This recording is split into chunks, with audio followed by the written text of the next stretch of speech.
Hello दोस्तों, आधुनिक भारत की इस सीरीज़ में आप सभी का स्वागत है। जीवन एकेडमी में आपका बहुत बहुत स्वागत है। हमने लास्ट क्लास में जो बात की थी, हमने इसके पहले सिराजुद्दौला के पहले हमने अली वर्दी खां की पूरी बातचीत हमने ख़त्म कर ली थी। तो आइए हम समझते हैं सिराजुद्दौला कौन था। जो सिराजुद्दौला थे ये अली वर्दी खां के बेटी के पुत्र थे। क्या थे? अली वर्दी खां जो थी उनकी 3 बेटियाँ थी, उनमें से एक बेटी का जो पुत्र था वो सिराजुद्दौला खान था। कौन था? सिराजुद्दौला। इसके बाद इन्होंने 1756 में इनके हाथ एक घटना घटित होती है, कहा जाता है कालकोठरी की घटना, जिसे ब्लैक होल की घटना के नाम से भी जाना जाता है। तो सिराजुद्दौला, पहला फैक्ट क्या याद रखेंगे, अली वर्दी खान की बेटी का पुत्र थे। 1756 में कालकोठरी की घटना घटी, जिसमें ब्लैक होल की घटना से भी कहा जाता है। 1757 में प्लासी का युद्ध हुआ। 1757 में क्या हुआ? प्लासी का युद्ध हुआ। Sirajuddaula versus Robert Clive. Sirajuddaula versus क्या हुआ? रॉबर्ट क्लाइव हुआ। आपको बस सिराजुद्दौला के बारे में इतना ही याद रखना है। इसके बाद बात करें मीर जाफर, अगला नाम है मीर जाफर। मीर जाफर जो है, इसे क्लाइव का गीदड़ कहते हैं। इसे क्या कहते हैं? क्लाइव का गीदड़। मीर जाफर, इसे क्लाइव का गीदड़ कहते हैं। मीर जाफर अलग अलग 2 अवधियों में 2 बार नवाब बना। ठीक है, मीर जाफर को क्या कहते हैं? क्लाइव का गीदड़ कहते हैं। मीर जाफर को अलग अलग 2 अवधियों पे 2 बार नवाब बना। मीर कासिम, मीर जाफर का दामाद क्या कहलाता है? ये मीर कासिम जो है मीर जाफर का दामाद बना। ठीक है, तो जो मीर जाफर के बाद जो शासक बना वो बना मीर कासिम बना। इसे अंग्रेजों ने बनाया था। इसने पहला इंपॉर्टेंट काम किया कि मुर्शिदाबाद से मुंगेर लेके आया। मुर्शिदाबाद से कहाँ लेके आया?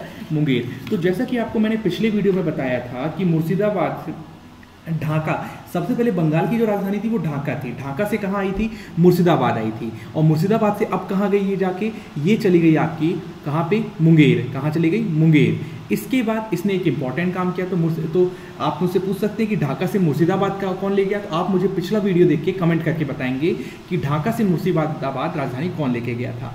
तो सेना का पुनर्गठन किया। सेना का क्या किया इसने? पुनर्गठन किया। 1763 में अंग्रेजों ने इसे अपदस्थ करके वापस मीर जाफर को बनाया, है ना? क्या किया? वापस मीर जाफर को बनाया। इसके टाइम पीरियड की एक महत्वपूर्ण घटना है 1764 में बक्सर का युद्ध। क्या था? बक्सर का युद्ध आप सबका अभी हम आगे पढ़ेंगे, सारे युद्धों को हम एक करके कवर करेंगे। और मुंगेर में शस्त्रागार को बनवाया। मुंगेर में क्या बनवाया? शस्त्रागार को इसने बनवाया। 1764 में बक्सर का युद्ध लड़ा, मुंगेर में शस्त्रागार को बनवाया। आइए जल्दी जल्दी हम एक बार इन तीनों का रिवाइज करते हैं। सिराजुद्दौला, मीर जाफर, मीर कासिम। सिराजुद्दौला कौन था? अली वर्दी खान के बेटी का पुत्र था। क्या घटना घटी? कालकोठरी की घटना घटी या ब्लैक होल की घटना कहते हैं। इसके टाइम पे कौन सा युद्ध हुआ? प्लासी का युद्ध हुआ 1757। किसके बीच? सिराजुद्दौला और रॉबर्ट क्लाइव के बीच में। मीर जाफर कौन था? क्लाइव का गीदड़ कहा जाता था। इसने 2 अलग अलग अवधियों में क्या बना? नवाब बना। मीर कासिम कौन था? मीर जाफर का दामाद था। इसे मुर्शिदाबाद से मुंगेर राजधानी लेके आया। सेना का पुनर्गठन किया। 1763 में अंग्रेजों को अपदस्थ कर मीर जाफर को नवाब बनाया गया। और 1764 का बक्सर का युद्ध में हुआ और मुंगेर में शस्त्रागार को बनवाया। तो ये 3 जो और थे बंगाल के प्रमुख 3 शासक थे। अगला हम बात करेंगे हैदराबाद रियासत के बारे में। किसके बारे में? हैदराबाद के बारे में। चलिए, आपकी जैसे कि स्क्रीन में आप देख पा रहे हैं हैदराबाद पूरा आ चुका है। हैदराबाद के बारे में हम बात करेंगे। हैदराबाद को क्या बोला जाता था? आसफ जाही वंश कहा जाता था। क्या कहा जाता था? काफ़ी बार एग्जाम में पूछा गया है। हैदराबाद को आसफ जाही वंश कहा जाता था। इसके 2 प्रमुख शासक हुए। इसके कितने प्रमुख शासक हुए? 2 प्रमुख शासक हुए। एक का नाम था चिंकलिश खां और दूसरे का नाम था गजाउद्दीन। क्या था? गाजाउद्दीन। चिंकलिश खां और गाजाउद्दीन। क्या नाम था? एक का नाम था चिंकलिश खां, एक का नाम था गाजाउद्दीन। एक का नाम था चिंकलिश खां, एक का नाम क्या था? गाजाउद्दीन। चिंकलिश खान जो थे इनने जो स्वतंत्र हैदराबाद राज्य की स्थापना की। इन्होंने क्या की? स्वतंत्र हैदराबाद राज्य की स्थापना की। क्या की? स्वतंत्र हैदराबाद राज्य की स्थापना की।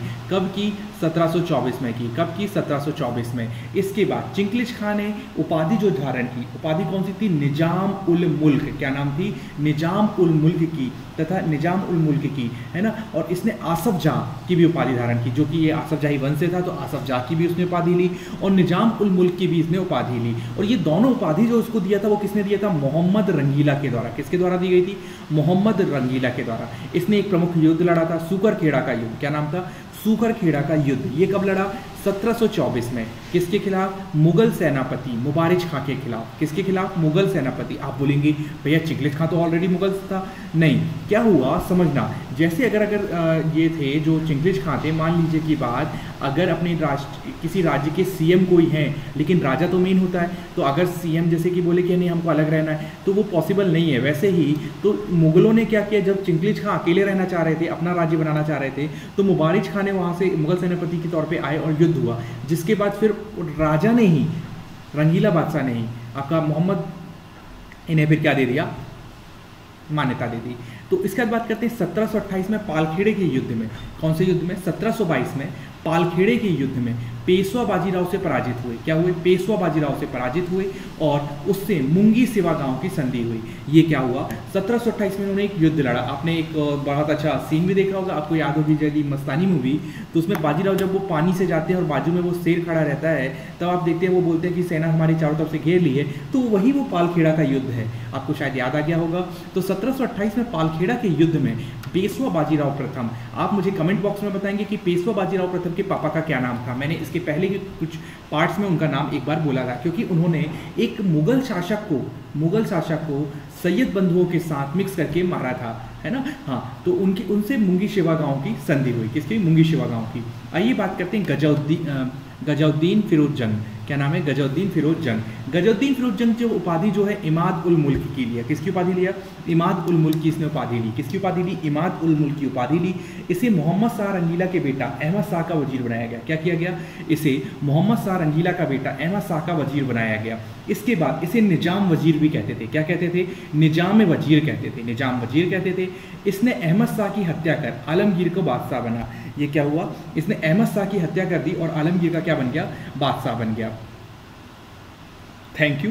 यहाँ आपका चैप्टर नंबर 2 पूरा खत्म होता है। इसके बाद का जो वीडियो आएगा उसमें चैप्टर नंबर 3 स्टार्ट करेंगे, जिसमें हम भारत के यूरोपियों का आगमन की बात करेंगे। भारत में जैसे पुर्तगाली, ब्रिटिश, डच, डेनिश, फ्रांसीसी, स्वीडिश, इनकी बारे में हम बातचीत करेंगे। Thank you.